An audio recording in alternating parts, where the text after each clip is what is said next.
what made you push for this project, diba, into a reality? Tama naman po lahat ng sinabi ng mga kasama ko.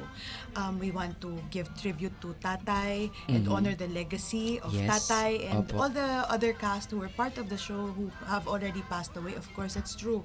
Gusto natin ibalik yung pakiramdam ng nakaraan dun sa mga kasabayan natin ng mga dekada 90, di ba? But more than anything, yung pakiramdam kasi namin nung nagre-reunion kami, hindi namin siya matatawaran eh. Yung sinasabi ni Kuya Moki na kahit walang bayad, matuloy lang to, go. Gee. You know why?